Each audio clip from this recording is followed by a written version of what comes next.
Hello everyone, আমি দীপা। আমার চ্যানেলের নতুন আরও একটি ভিডিওতে তোমাদের সকল বন্ধুদের জানাই অনেক অনেক স্বাগত।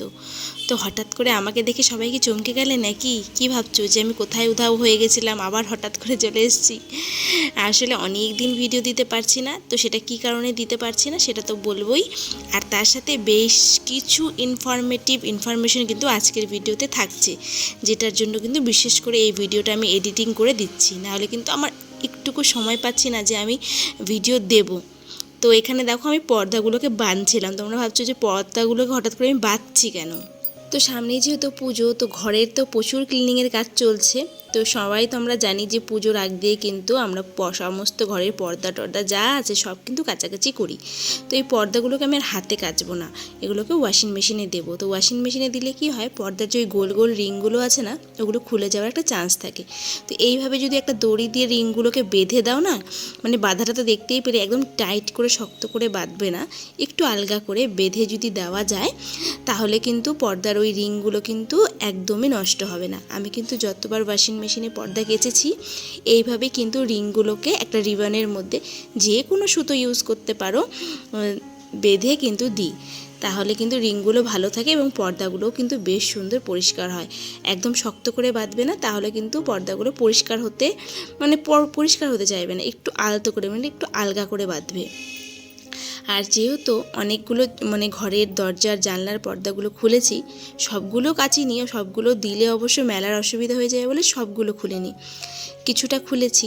তো সেগুলো ওয়াশিং মেশিনে কাচতে দিয়ে এই রুমটাতে যেহেতু ঘুমাই, তো এই জানলাটাতে তো কিছু একটা ব্যবস্থা করতে হবে। আমার কাছে আর এক্সট্রা তেমন কোনো পর্দা নেই, তো ওইখানে একটা বেড কাভার দেখো ঝুলিয়ে দিয়েছি।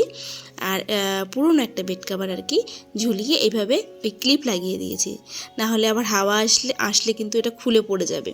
তো ক্লিপ লাগিয়ে এটাকে সিকিউর করে দিলাম। তো চলো এখন গিয়ে ঝটপট রান্না করব, তার সাথে অনেক বকবক করব তোমাদের সাথে। প্রথমেই বলি যে আমি কেন ভিডিও দিচ্ছি না। প্রথমত ভিডিও দিচ্ছি না, মেয়ের এক্সাম চলছিল, প্রচণ্ড প্রেশারে ছিলাম। তো মেয়ের এক্সাম শেষ হয়ে গেছে আপাতত, মানে পুজোর শপিংও টুকটাক করিনি বলবো না, মানে ওর মাঝখান দিয়েই করেছি। এবং পরীক্ষা চলছিল, মানে মেয়ের তো পরীক্ষা না বলতে পারো, আমারই পরীক্ষা। প্রচুর প্রেশারে ছিলাম, সেই জন্য একদম সময় পাইনি। তার সাথে যেহেতু পুজোর সামনে, তো ঘরের প্রচুর ক্লিনিংয়ের কাজ চলছিল। তো সব দিক সামলে না আমি ঠিক ভিডিও শ্যুট করা থাকলেও এডিট করে উঠতে পারছিলাম না। এই যে ভিডিওটা দেখতে পাচ্ছ, এটা কিন্তু অনেক দিন আগেই আমার শ্যুট করা ছিল, কিন্তু টাইমের অভাবে আমি এডিট করে উঠতে পারছিলাম না। তো আজ ভাবলাম না, একটা এডিট করে ভিডিওটা দিই, সাথে তোমরা অনেক কমেন্ট করছো, সেই কমেন্টের রিপ্লাইগুলোও দিই। তো যেমন কমেন্ট করছো যে চ্যানেল মনিটাইজেশনটা কি। চ্যানেল মনিটাইজেশন অনেকেই জানো না, যাদের চ্যানেল একদম নতুন। চ্যানেল মনিটাইজেশন হলো, প্রথম যখন তোমরা একটা চ্যানেল ওপেন করার পর তোমাদের সেই ভিডিওর মধ্যে 1K সাবস্ক্রাইবার এবং তোমার ভিডিওগুলোতে যত ভিউজ পড়ছে, মানে ভিউজটা যে দেখছে, সেই টাইমটা কাউন্ট হবে, কত মিনিট করে সবাই দেখছে। সেই টাইমটা তোমার 4000 ঘন্টা যখন পুরো হয়ে যাবে এবং তোমার চ্যানেলে 1K সাবস্ক্রাইবার যখন পূরণ হয়ে যাবে, তখন তুমি মনিটাইজেশন অন করতে পারবে। অটোমেটিক্যালি তোমাকে দেখাবে, ইউটিউব স্টুডিও থেকে গিয়ে তুমি দেখতে পাবে যে মনিটাইজেশনে অ্যাপ্লাই করার একটা অপশন পেয়ে যাবে। তো ঠিক আছে, তো আমি তো সবটা এখানে বলতে পারছি না, তোমরা একটু টেক চ্যানেলগুলো ঘাটো, তাহলে বুঝতে পারবে। চ্যানেল মনিটাইজেশন অন হলেই কিন্তু তোমার কিন্তু আর্নিং হওয়া স্টার্ট হবে আর কি, মানে $1 $2 করে জমতে থাকবে। যখন $10 কমপ্লিট হয়ে যাবে, তখন তুমি গুগল অ্যাডসেন্স থেকে একটা পিন পাবে, মানে $10 হয়ে গেলে পিন আসবে, পিনের পরে অ্যাড্রেস ভেরিফিকেশান।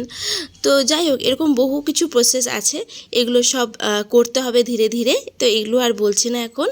তো একটা কোশ্চেন যেটা জিজ্ঞেস করতে চাইছো, যে কোন কোন ব্যাংকের অ্যাকাউন্ট কিন্তু এখানে লিঙ্ক করা যায়। তো ব্যাংক সবই করা যায়, শুধুমাত্র গ্রামীণ ব্যাংক বাদে আমি যতদূর জানি।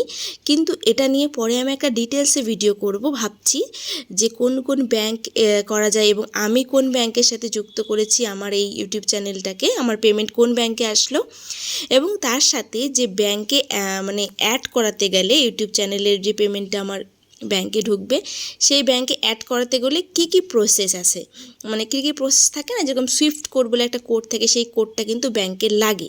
তো সেটা আমি কি করে জোগাড় করলাম, তো সেটা নিয়ে আমি একটা আলাদাই ভিডিও করব। তো তোমাদের সাথে গল্প করতে করতে রান্না কমপ্লিট। রান্না করেছি আলু পনিরের তরকারি আর সাথে পুঁই শাকের তরকারি, মানে একটা পাঁচমেশালি সবজিতে পুঁই শাকের তরকারি আর আমসত্ত্ব টমেটোর চাটনি। তো এই রান্না করেছি। ঝটপট রান্না সেরে এখন ছাদে যাব। পর্দাগুলো তো অনেকক্ষণ হয়েছে, কাঁচা হয়ে গেছে, সেগুলো এখন মেলে দিয়ে আসবো। তারপরে অ্যাজ ইট ইজ যা ঘরের টুকটাক কাজ আছে স্নান সেরে আরেকটা গুরুত্বপূর্ণ কাজে বসবো। তো সেটা কি তোমরা এখনই দেখতে পাবে।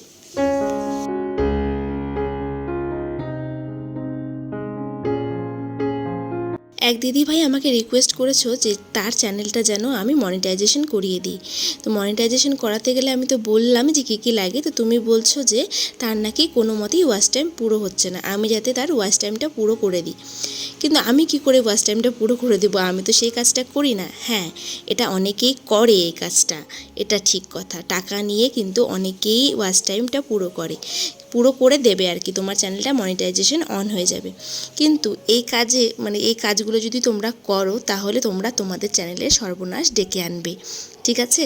কারণ কি, এরকম ফাঁদে আমিও একবার পড়েছিলাম। কিন্তু হ্যাঁ, আমি টাকা পয়সা কোথাও দিইনি, আমি একটা অন্যরকমই ফাঁদে পড়েছিলাম। সেটা হয়তো মানে কি বলবো, একটা গ্রুপ ছিল, সেগুলো মেসেঞ্জার গ্রুপে কাজ হতো। তোমাকে শুধু ভিডিও দেখতে হবে, একে অপরের ভিডিও দেখে ওয়াচ টাইম বাড়ানো, এরকম একটা কিছু প্রসেস ছিল। কিন্তু ওই কাজগুলো টাকা লাগতো না, কিন্তু ওই কাজগুলো কিন্তু করা উচিত নয়। একটা চ্যানেলের কিন্তু প্রচুর ক্ষতি হয়। আমি কিন্তু আমার আগের যে পুরনো চ্যানেলটা ছিল সেই চ্যানেলে কিন্তু ওই কাজগুলো করেছিলাম। তারপরে যখন বুঝতে পারি, তারপরে টোটালি ওই চ্যানেলটা ছেড়ে দিয়ে আমি কিন্তু নতুন এই চ্যানেলটা ওপেন করেছি। একদম অর্গানিকভাবে এই চ্যানেলে কিন্তু আমার সাবস্ক্রাইবার ওয়াচ টাইম সব পুরো হয়েছে। তা আমি তোমাদেরকে বলবো, তোমরা কিন্তু ওগুলো পথে পা বাড়িও না। যেখানে টাকা পয়সার গল্প আছে, যে তোমাকে যদি কেউ বলে না টাকা দিয়ে তোমার ওয়াচ টাইম পুরো করিয়ে দিবে, তোমার সাবস্ক্রাইবার পুরো করে দিবে, তোমার চ্যানেল মনিটাইজ করিয়ে দিবে, তো এগুলো হয় না আমি বলবো না, কিন্তু কোনো লাভ নেই, জানো তো। চ্যানেল মনিটাইজেশন করে কি করবে? চ্যানেল মনিটাইজ অনেকের চ্যানেল এরকম মনিটাইজ হয়ে পড়ে আছে, এবং আমার আগের চ্যানেলটাও এইভাবে করেই মনিটাইজ আমি করেছিলাম। কিন্তু কি হবে, চ্যানেল শুধু মনিটাইজ হয়ে বসে থাকবে, কোনো রকম আর্নিং আসবে না, কোনো রকম ডলার জমবে না, তুমি পেমেন্ট পাবে কি না কোনো ভরসা নেই, মানে পাবেই না বলতে পারো। সেই চ্যানেল একদম ডেড চ্যানেল, ইউটিউব সবই বুঝতে পারে। তো সেই জন্য বলবো, ওগুলো পথে পা বাড়াতে যেও না তোমরা। আমি বারবার করে সাবধান করছি, টাকা পয়সা দিয়ে ওয়াচ টাইম, সাবস্ক্রাইবার এগুলো কিনতে যেও না। এগুলো করলে নিজের চ্যানেলের ক্ষতি করছো, ব্যাস, আর কিছু না। তোমার যতটা পরিশ্রম তুমি করেছো সবটাই তোমার বৃথা যাবে। তার থেকে বলবো একটু ধৈর্য ধরে ভালো করে কাজ করো। দেখো, তোমরা সবাই জেনুইনভাবেই তোমাদের ওয়াচ টাইম এবং সাবস্ক্রাইবার পুরো করতে পারবে।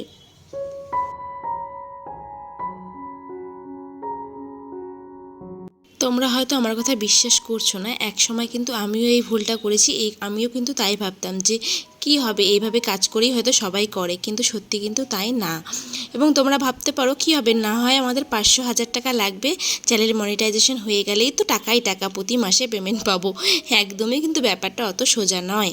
তুমি জেনুইনভাবে পরিশ্রম করে যেইভাবে এগোতে পারবে ওইভাবে করলে কিছুই হবে না, শুধু শুধু চ্যানেলটা তুমি নষ্ট করবে। হ্যাঁ, টাকা দিয়ে তুমি কি করতে পারো? টাকা দিয়ে, এই যে অনেকেই বলে না, অনেক টেক চ্যানেলরা টাকা নেয়, টাকা দিয়ে তোমাদের হেল্প করে। সেটা কীরকম হেল্প করে আমি সেটাও বলে দিচ্ছি। সেটা হচ্ছে, তোমাদের টেক রিলেটেড যদি কোনো প্রবলেম হয়, যে মনিটাইজেশনে তুমি অ্যাপ্লাই করতে পারছো না, তুমি এডিটিং ঠিকঠাক পারছো না, তোমার চ্যানেলে কোনো একটা প্রবলেম হচ্ছে, সেই জায়গাটা তুমি সলভ করতে পারছো না, ঠিক আছে, টেকনিক্যাল কিছু প্রবলেম, তোমার চ্যানেলে যদি কোনো টেকনিক্যাল ইস্যু থাকে বা তোমার এডিটিং নিয়ে যদি কোনো সমস্যা থাকে, সেগুলো সলভ করার জন্য যদি টাকা নিয়ে কেউ কাজ করে, তো সেখানে তোমরা পেইড করে কাজ করতে পারো, যদি তোমরা নিজে না পারো আর কি। আশা করি বোঝাতে পেরেছি। তো এই দেখো আরেকটা কারণ, যে কারণে আমি ভিডিও দিতে পারছি না। তো আমি যেহেতু টুকটাক সেলাইয়ের কাজ করি, তো পুজোর সামনে সেলাইয়ের প্রেশারটাও অনেকটা বেশি। সেরকম অর্ডারের কোনো কিছু নেই, নিজেদেরই জিনিস টুকটাক সেলাই করার আছে, নিজেদেরই তো রিলেটিভ থাকে, আত্মীয় স্বজন, তাদেরগুলো করতে করতেই আমি টাইম পাই না। তো সেরকমই কিছু সেলাই আছে, তো এগুলোও আমাকে কমপ্লিট করতে হবে পুজোর মধ্যে। তো এই দেখো না, আজকে তোমার দুপুরে খাওয়া দাওয়া কমপ্লিট করে তাড়াতাড়ি ঘুরি করে সেলাই নিয়ে বসেছিলাম আর কি। সারাদিন পরিশ্রমের পর এই সন্ধেবেলা চায়ের টাইমটা ভীষণ এনজয় করি আর কি, খুব শান্তিতে এক কাপ চা খাবো। আর আশা করি আজকের ভিডিওতে আমি অনেক কিছু তোমাদের ইনফরমেশন দিয়েছি। আরও কিছু জানার থাকলে অবশ্যই কমেন্ট করো।